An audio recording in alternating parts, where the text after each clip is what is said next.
नमस्कार, court practice news में आपका स्वागत है। मैं हूं मयूर खान। और मैं हूं अश्लेषा अरोड़ा। आज तारीख है 11 जून 2025 और हम लेकर आए हैं कानूनी दुनिया की कुछ अहम सुर्खियां और उनके मायने। बिल्कुल, हमारा मकसद सिर्फ खबरें बताना नहीं बल्कि उनके पीछे के संकेतों और असर को गहराई से समझना है। तो चलिए शुरू करते हैं आज की चर्चा। हाँ जी, तो सबसे पहले बात करते हैं मुख्य न्यायाधीश जस्टिस BR गवई की। वो अभी हाल ही में लंदन में थे। अच्छा। हाँ, उन्होंने वहाँ ऐतिहासिक ग्रेज़ इन में डॉक्टर BR अम्बेडकर को श्रद्धांजलि दी। ये वही जगह है जहाँ से डॉक्टर अम्बेडकर ने अपनी कानून की पढ़ाई पूरी की थी। अरे वाह, ये तो वाकई एक बहुत अहम पल है। वैश्विक मंच पर भारतीय न्याय और संविधान निर्माता के योगदान को याद करना। बिल्कुल।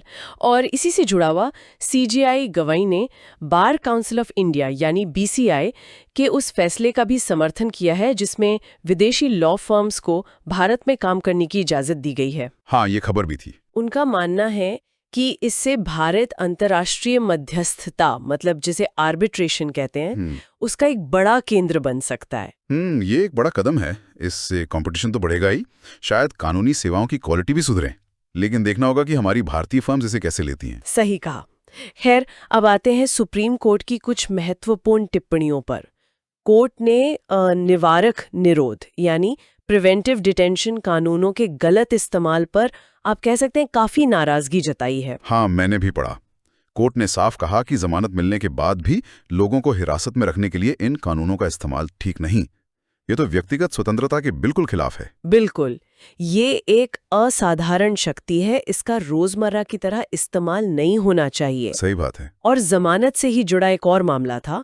सुप्रीम कोर्ट ने भाजपा कार्यकर्ता की हत्या के मामले में कांग्रेस विधायक विनय कुलकर्णी को जो जमानत मिली थी उसे रद्द कर दिया। अच्छा। और साथ ही कोर्ट ने यह भी साफ किया कि कुछ खास हालात में ट्रायल कोर्ट भी हाई कोर्ट या सुप्रीम कोर्ट की दी हुई जमानत को रद्द कर सकता है। ये जमानत के नियमों को लेकर एक काफी महत्वपूर्ण क्लैरिफिकेशन है। ये दिखाता है कि जमानत देना या रद्द करना ये सब केस के तथ्यों और परिस्थितियों पर ही निर्भर करता है। बिल्कुल। अच्छा, अदालतों पर बोझ और मुकदमों में देरी ये तो एक जानी मानी समस्या है। हाँ, ये तो है ही। सुप्रीम कोर्ट ने हाल ही में एक किराएदारी विवाद के 25 साल से लंबित रहने पर हैरानी और चिंता जताई। 25 साल, सोचिए जरा। ये तो न्याय में देरी का एक क्लासिक उदाहरण है ना? कोर्ट ने बॉम्बे हाई कोर्ट के मुख्य न्यायाधीश से कहा है कि इस मामले को जल्द निपटाने के लिए जरूरी कदम उठाएं। ये दिखाता है कि अदालतों पर कितना बोझ है। बिल्कुल। अब जरा कुछ हाईकोर्ट के फैसलों पर भी नजर डालते हैं। हाँ, इलाहाबाद हाईकोर्ट ने एक BBC पत्रकार को कुछ राहत दी है। उन्हें पासपोर्ट NOC देने से मना कर दिया गया था। क्यों? वो एक पुराना मामला था, मस्जिद विध्वंस की रिपोर्टिंग से जुड़ा हुआ। तो कोर्ट ने कहा कि इस आधार पर NOC रोकना सही नहीं है। अच्छा, और इसी कोर्ट का एक और फैसला भी है शायद। हाँ, श्रावस्ती जिले में 27 मदरसों पर जो ध्वस्तीकरण जैसी कठोर कार्रवाई होनी थी उस पर 3 जुलाई तक रोक लगा दी है और राज्य सरकार से जवाब मांगा है। ये एडमिनिस्ट्रेटिव एक्शन में एक तरह से संतुलन बनाने की बात है। कानून का पालन जरूरी है। बिल्कुल। उधर दिल्ली हाई कोर्ट ने CLAT PG 2025 की आंसर की में 2 सवाल गलत पाए। अच्छा, ये तो छात्रों के लिए अहम है। हाँ, तो कोर्ट ने निर्देश दिया है कि इनके नंबर सभी उम्मीदवारों को दिए जाएं। ये प्रतियोगी परीक्षाओं में पारदर्शिता के लिए जरूरी है। सही बात है। अच्छा, वो बेंगलोर के चिन्नास्वामी स्टेडियम में जो भगदड़ हुई थी उसका क्या हुआ? हाँ, उस मामले में भी अपडेट है।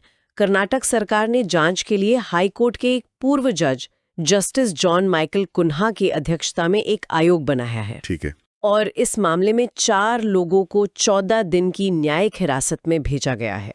तो जांच चल रही है और जवाबदेही तय करने की कोशिश हो रही है। हाँ, ऐसा ही लगता है। कॉर्पोरेट जगत से भी कोई खबर है? जी, नेशनल स्टॉक एक्सचेंज यानी NSE की एक इकाई है NSE सस्टेनेबिलिटी। उसने लिस्टेड कंपनियों के लिए ESG रेटिंग्स शुरू की हैं। ESG मतलब? एनवायरमेंटल, सोशल और गवर्नेंस, पर्यावरण, सामाजिक और शासन। और सेबी ने इसे कैटेगरी 1 ESG रेटिंग प्रोवाइडर के तौर पे मंजूरी भी दे दी है। अच्छा, तो ये सस्टेनेबल बिजनेस और कॉर्पोरेट जिम्मेदारी की तरफ एक अच्छा कदम है। बिल्कुल, आजकल निवेशक भी इन चीजों पर काफी ध्यान दे रहे हैं। और आखिर में एक और पहल है बच्चों के अधिकारों से जुड़ी हुई। हाँ, नेशनल लॉ यूनिवर्सिटी ओडिशा और CRY यानी चाइल्ड राइट्स एंड यू ने मिलकर बाल केंद्रित न्याय पर एक पैनल चर्चा की थी। इसमें विशेषज्ञों ने इसी बात पे जोर दिया कि बच्चों के लिए न्याय प्रणाली को और बेहतर और संवेदनशील बनाने की जरूरत है। ये वाकई एक अहम मुद्दा है। बिल्कुल, इस पर तो लगातार काम होना चाहिए। तो ये थी आज की कुछ खास कानूनी खबरें और उन पर हमारी ये चर्चा। हमने देखा कि कैसे अदालतें और संस्थाएं, मतलब व्यक्तिगत आज़ादी से लेकर कॉर्पोरेट गवर्नेंस तक, कई मोर्चों पर सक्रिय हैं। हाँ, और वो सीजेआई गवई का विदेशी लॉ फर्म्स के समर्थन वाला बयान, वो वाकई सोचने वाली बात है। क्या ये कदम भारतीय कानूनी पेशे को ग्लोबल लेवल पर और मजबूत करेगा या फिर स्थानीय वकीलों के लिए नई चुनौतियां खड़ी करेगा? ये सवाल तो है। इस पर आने वाले समय में जरूर नजर रखनी होगी। बिल्कुल। इसी विचार के साथ कोर्ट प्रैक्टिस न्यूज में आज के लिए बस इतना ही। हमारे साथ जुड़ने के लिए धन्यवाद। मैं हूं मयूर खान और मैं हूं अश्लेषा अरोड़ा। सुनते रहिए कोर्ट प्रैक्टिस न्यूज। नमस्कार। नमस्कार।